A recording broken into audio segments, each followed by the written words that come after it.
ओम शांति। 10 मई सन 2025। मीठे बच्चे, ज्ञान की पॉइंट्स को स्मृति में रखो तो खुशी रहेगी। तुम अभी स्वर्ग के गेट पर खड़े हो। बाबा मुक्ति जीवन मुक्ति की राह दिखा रहे हैं। प्रश्न: अपने रजिस्टर को ठीक रखने के लिए कौन सा अटेंशन जरूर रखना है? उत्तर: अटेंशन रहे कि मनसा वाचा कर्मणा किसी को भी दुख तो नहीं दिया। अपना स्वभाव बड़ा फर्स्ट क्लास मीठा हो। माया नाक कान पकड़कर ऐसा कोई कर्तव्य न करा दे जिससे किसी को दुख मिले। अगर दुख देंगे तो बहुत पश्चाताप करना पड़ेगा, रजिस्टर खराब हो जाएगा। गीत। नयनहीन को राह दिखाओ। ओम शांति। बाप बैठ बच्चों को समझाते हैं। रास्ता बहुत सहज समझाया जाता है, फिर भी बच्चे ठोकरे खाते रहते हैं। यहाँ बैठे हैं तो समझते हैं, हमको बाप पढ़ाते हैं, शांति धाम जाने का रास्ता बताते हैं। बहुत सहज है। बाप कहते हैं, दिन रात जितना हो सके याद में रहो। वह भक्ति मार्ग की यात्रा टांगों की होती है, बहुत धक्के खाने पड़ते हैं। यहाँ तुम बैठे हुए भी याद की यात्रा पर हो। ये भी बाप ने समझाया है, दैवी गुण धारण करने हैं। शैतानी अवगुणों को खत्म करते जाओ। कोई भी शैतानी काम नहीं करो, इससे विकर्म बन जाता है। बाप आए ही हैं तुम बच्चों को सदा सुखी बनाने। कोई बादशाह का बच्चा हो तो वह बाप को और राजाई को देख खुश होगा ना। भल राजाई है, परंतु फिर भी शरीर के रोग आदि तो होते ही हैं। यहाँ तुम बच्चों को निश्चय है कि शिव बाबा आया हुआ है, वह हमको पढ़ा रहे हैं। फिर हम स्वर्ग में जाकर राजाई करेंगे। वहाँ किसी प्रकार का दुख नहीं होगा। तुम्हारी बुद्धि में रचता और रचना के आदि मध्य अंत का ज्ञान है। ये ज्ञान और कोई मनुष्य मात्र की बुद्धि में नहीं है। तुम बच्चे भी अभी समझते हो कि आगे हमारे में ज्ञान नहीं था। बाप को हम नहीं जानते थे। मनुष्य भक्ति को बहुत उत्तम समझते हैं, अनेक प्रकार की भक्ति करते हैं। उनमें सब हैं स्थूल बातें, सूक्ष्म बात कोई भी है नहीं। अभी अमरनाथ की यात्रा पर स्थूल में जाएंगे ना, वहां भी है वह लिंग। किसके पास जाते हैं? मनुष्य कुछ भी नहीं जानते। अभी तुम बच्चे कहाँ भी धक्के खाने नहीं जाएंगे। तुम जानते हो हम पढ़ते ही हैं नई दुनिया के लिए, जहाँ ये वेद शास्त्र आदि होते ही नहीं। सतयुग में भक्ति होती नहीं, वहाँ है ही सुख। जहाँ भक्ति है वहाँ दुख है। ये गोले का चित्र बड़ा अच्छा है। स्वर्ग का गेट इसमें बड़ा क्लियर है। ये बुद्धि में रहना चाहिए। अभी हम स्वर्ग के गेट पर बैठे हैं। बहुत खुशी होनी चाहिए। ज्ञान की पॉइंट्स को याद करते तुम बच्चे बहुत खुशी में रह सकते हो। जानते हो, अभी हम स्वर्ग के गेट में जा रहे हैं। वहाँ बहुत थोड़े मनुष्य होते हैं। यहाँ कितने ढेर मनुष्य हैं, कितने धक्के खाते रहते हैं। दान पुण्य करना, साधुओं के पिछाड़ी भटकना कितना है, फिर भी पुकारते रहते हैं, हे प्रभु नयनहीन को राह दिखाओ। राह हमेशा मुक्ति जीवन मुक्ति की चाहते हैं। ये पुरानी दुख की दुनिया है, सो भी तुम जानते हो। मनुष्यों को पता ही नहीं। कलयुग की आयु हजारों वर्ष कह देते हैं तो बेचारे अंधकार में है ना। तुम्हारे में भी नंबरवार हैं जो जानते हैं बरोबर हमारा बाबा हमको राजयोग सिखला रहे हैं। जैसे बैरिस्टरी योग, इंजीनियरी योग होता है ना, पढ़ने वाले को टीचर की ही याद रहती है। बैरिस्टरी के ज्ञान से मनुष्य बैरिस्टर बन जाएगा। यह है राजयोग।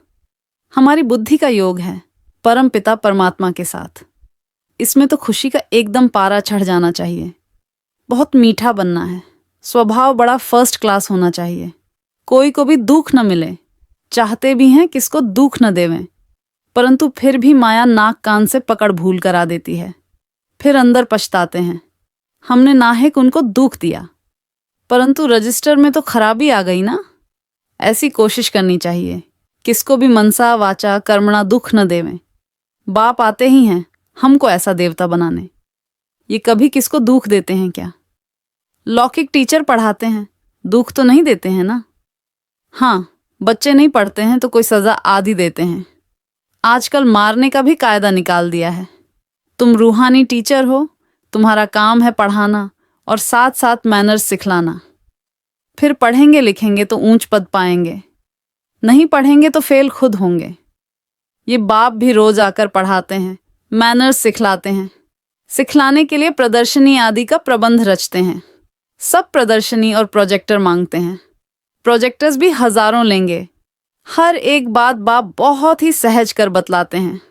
अमरनाथ की भी सर्विस सहज है। चित्रों पर तुम समझा सकते हो।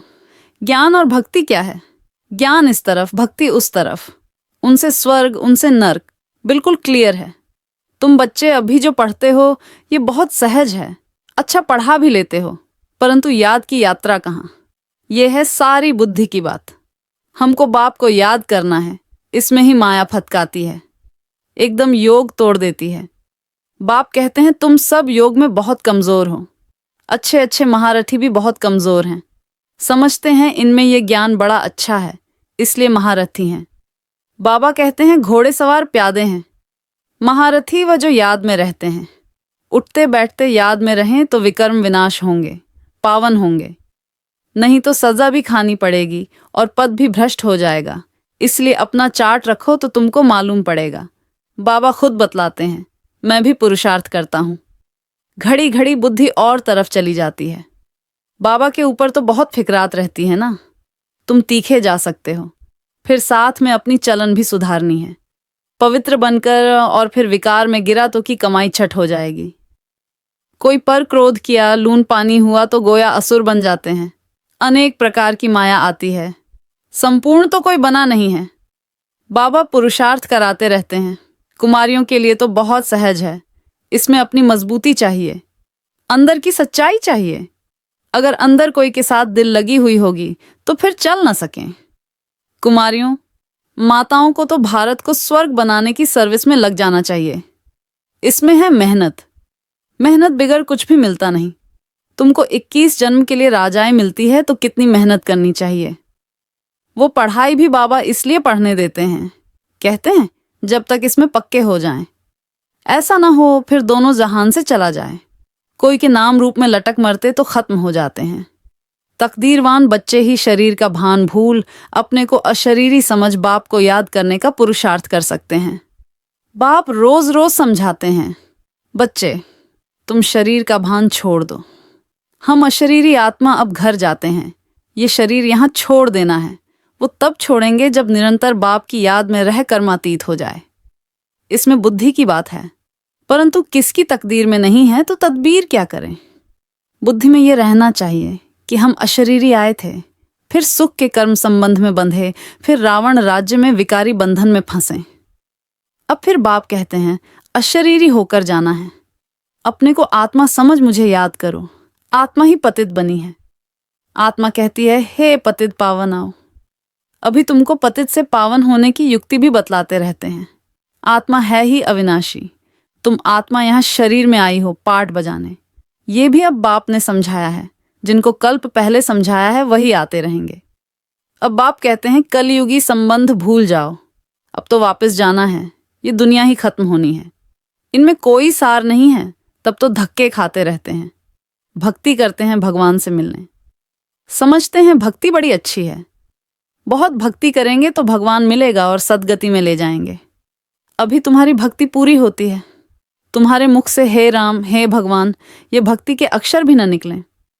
ये बंद हो जाना चाहिए। बाप सिर्फ कहते हैं मुझे याद करो। ये दुनिया ही तमो प्रधान है। सतो प्रधान सतयुग में रहते हैं। सतयुग है चढ़ती कला, फिर उतरती कला होती है। त्रेता को भी वास्तव में स्वर्ग नहीं कहा जाता।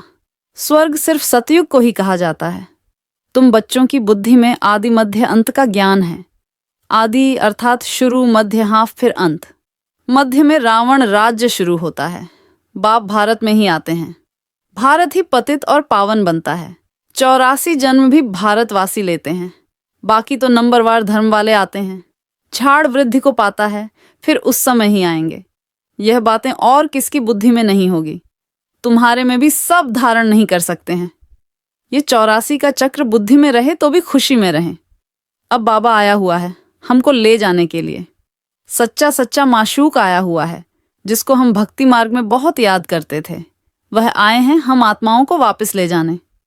मनुष्य मात्र ये नहीं जानते कि शांति भी किसको कहा जाता है। आत्मा तो है ही शांत स्वरूप। ये आर्गन्स मिलते हैं तब कर्म करना पड़ता है। बाप जो शांति का सागर है वह सबको ले जाते हैं, तब सबको शांति मिलेगी। सतयुग में तुमको शांति भी है, सुख भी है। बाकी सब आत्माएं चली जाएंगी शांति धाम। बाप को ही शांति का सागर कहा जाता है। ये भी बहुत बच्चे भूल जाते हैं क्योंकि देह अभिमान में रहते हैं, देही अभिमानी होते नहीं। बाप शांति तो सबको देते हैं ना। चित्र में संगम पर जाकर दिखाओ, इस समय सब अशांत हैं। सतयुग में तो इतने धर्म होंगे ही नहीं, सब शांति में चले जाएंगे। वहां दिल भरकर शांति मिलती है। तुमको राजाए में शांति भी है, सुख भी है। सतयुग में पवित्रता, सुख, शांति सब है तुमको। मुक्तिधाम कहा जाता है स्वीट होम को। वहां पतित दुख ही होंगे नहीं। दुख सुख की कोई बात नहीं, तो शांति का अर्थ नहीं समझते हैं। रानी के हार का मिसाल देते हैं ना। अब बाप कहते हैं शांति सुख सब लो, आयुष्मान भव। वहां कायदे अनुसार बच्चा भी होगा। बच्चा मिले उसके लिए कोई पुरुषार्थ नहीं करना पड़ता है। शरीर छोड़ने का टाइम होता है तो साक्षात्कार हो जाता है और शरीर खुशी से छोड़ देते हैं। जैसे बाबा को खुशी रहती है ना, शरीर छोड़कर हम ये बनूंगा, अभी पढ़ रहा हूं। तुम भी जानते हो हम सतयुग में जाएंगे, संगम पर ही तुम्हारी बुद्धि में ये रहता है। तो कितनी खुशी में रहना चाहिए। जितनी ऊंच पढ़ाई उतनी खुशी। हमको भगवान पढ़ाते हैं, एम ऑब्जेक्ट सामने है तो कितनी खुशी होनी चाहिए। परंतु चलते चलते गिर पड़ते हैं। तुम्हारी सर्विस वृद्धि को तब पाएगी जब कुमारियां मैदान में आएंगी। बाप कहते हैं आपस में एक तो लून पानी मत बनो, जबकि जानते हो हम ऐसी दुनिया में जाते हैं जहां शेर बकरी इकट्ठे जल पीते हैं। वहां तो हर एक चीज देखने से ही दिल खुश हो जाती है। नाम ही है स्वर्ग। तो कुमारियां लौकिक माँ बाप को बोलें अभी हम वहां जाने की तैयारी कर रहे हैं, पवित्र तो जरूर बनना है। बाप कहते हैं काम महाशत्रु है। अब मैं योगिन बनी हूं इसलिए पतित नहीं बन सकती। बात करने की खड़ाई चाहिए। ऐसी कुमारियां जब निकलेंगी फिर देखना कितना जल्दी सर्विस होती है। परंतु चाहिए नष्टो मोहा। एक बार मर गई तो फिर याद क्यों आनी चाहिए। परंतु बहुतों को घर की, बच्चों आदि की याद आती। अच्छा, मीठे मीठे सिक्की लधे बच्चों प्रति माता पिता बाप दादा का याद प्यार और गुड मॉर्निंग। रूहानी बाप की रूहानी बच्चों को नमस्ते। हम रूहानी बच्चों की तरफ से भी रूहानी बाप दादा को याद प्यार और नमस्ते नमस्ते गुड मॉर्निंग। धारणा के लिए मुख्य सार। नंबर 1, अपनी ऊंची तकदीर बनाने के लिए जितना हो सके अशरीरी बनने का अभ्यास करना है। शरीर का भान बिल्कुल भूल जाए, किसी का भी नाम रूप याद ना आए, यह मेहनत करनी है। नंबर 2, अपनी चलन का चार्ट रखना है, कभी भी आसुरी चलन नहीं चलनी है। दिल की सच्चाई से नष्टो मोहा बन भारत को स्वर्ग बनाने की सर्विस में लग जाना है। वरदान, माया के रॉयल रूप के बंधनों से मुक्त, विश्वजीत, जगतजीत भव। मेरा पुरुषार्थ, मेरी इन्वेंशन, मेरी सर्विस, मेरी टचिंग, मेरे गुण अच्छे हैं, मेरी निर्णय शक्ति बहुत अच्छी है। ये मेरापन ही रॉयल माया का रूप है। माया ऐसा जादू मंत्र कर देती है जो तेरे को भी मेरा बना देती है। इसलिए अब ऐसे अनेक बंधनों से मुक्त बन एक बाप के संबंध में आ जाओ तो माया जीत बन जाएंगे। माया जीत ही प्रकृति जीत, विश्व जीत व जगत जीत बनते हैं। वही 1 सेकंड के अशरीरी भव के डायरेक्शन को सहज और स्वत कार्य में लगा सकते हैं। स्लोगन, विश्व परिवर्तक वही है जो किसी के निगेटिव को पॉजिटिव में बदल दे। अव्यक्त इशारे, रूहानी रॉयल्टी और प्यूरिटी की पर्सनैलिटी धारण करो। आपका स्व स्वरूप पवित्र है। स्वधर्म अर्थात आत्मा की पहली धारणा पवित्रता है। स्वदेश पवित्र देश है। स्वराज्य पवित्र राज्य है। स्व का यादगार परम पवित्र पूज्य है। कर्मेंद्रियों का अनादि स्वभाव सुकर्म है। बस यही सदा स्मृति में रखो तो मेहनत और हट से छूट जाएंगे। पवित्रता वरदान रूप में धारण कर लेंगे। ओम शांति। शुक्रिया बाबा, शुक्रिया।